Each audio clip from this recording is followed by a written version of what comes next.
kilo kapin or 2 kilo. Bugat na kasi mga good size na kayo. Hey, what's up? Ug may adlaw na po ninyo mga choy. Ug karon nga tirada day mga choy kay padagat ko numoy mga choy manawom daw mis dagat ron mga choy. Kay namay mihagad na to nga manawom mga choy. Automatic na ta dira bukha day na tong hasang dira. Ug mao din akong mga kauban mga choy, si Uncle Joel, si David ug si Kuya Anthony. Shout out din ninyo mga choy. Ug syempre gamotor day may mga choy kay mga upat siguro ka kilometro usa maabot sa ilang gidungguan og pambot nya. Nag-abot na mo atong gidungguan lag pambot mga choy. Musakay na pud mi sa ilang pambot kay isla manggod kuno ni among panauman mga choy. Ug kanidi kuno siya nga isla mga choy, mao kuno ni gitawag og silu-siluan. At bang rani sa pantalan sa Clarin mga choy, kita kayong suga sa Clarin ani kanang naigalumbay nga suga mga choy, mao ni pantalan sa Clarin di ay. Ug pipilar day dagan sa minuto mga choy, naabot na day mi og kani among biyahe mga choy, mga 30 minuto siguro ni usa mi naabot gikan atong dungguan lag pambot.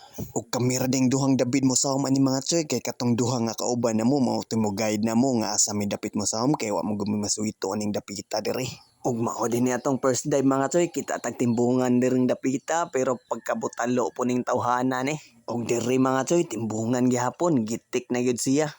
Ug naday baga-baga diri mga choy nga medyo good size na, ako na lang pong gida kay laras man ni among tirada.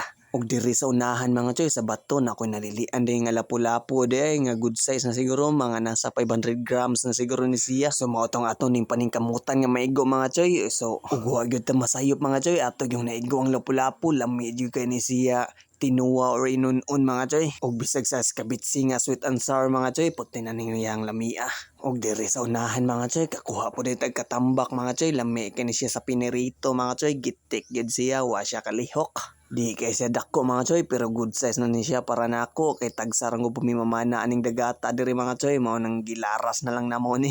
Ug diri sa unahan mga choy timbungan gihapon, gitik gyud kay siya mga choy, wa kalihok. Ug pagsawom nako sa unahan mga choy nakakuha day kog kubutan nga dako-dako mga choy, mga duha na po siguro na ka kilo or kilo kapin siguro ni siya. Wa din ako siya mabidyuhi pagpika mga choy kay padong manggod siya modagan, sayang manggod og di makuha siya, kusog ra ba kay ni kalangoy. Ug kakuha po di ko diri good size nga nukos mga choy, lami na kay ni kilhawon. Ug pasensya di mga choy kay hanap kay atong kamera kay low quality ram gani atong video sa ilawom good. Ug daghang kay ko nga mga naigo mga choy nga wa na ko mabidyuhi kay hasol mo kay mag-on pa sa kamera. So mao na din ni atong nakuha ako butan mga choy, good size na.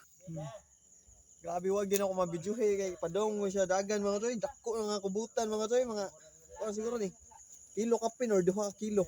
Bugat na kasi mga choy. Good size na kayo. Magmao din tanan kuha no mga choy. Upat may kabuk mga choy. Duha may sa goods gyapon kayo. Grabe nakuha. Ug mao na din tanan among kuha mga choy, ug na di may kasag diri nga gitawag nila og lukob ug akaak. Nya tambok po kay siya mga choy, ug dara atong kuha nga mga isda mga choy, di kay siya dagko pero goods na gyapon siya mga choy. Mga tokil ra gyapon ta ni mga choy na darang nukos mga choy, good size nga nukos namong nakuha mga choy.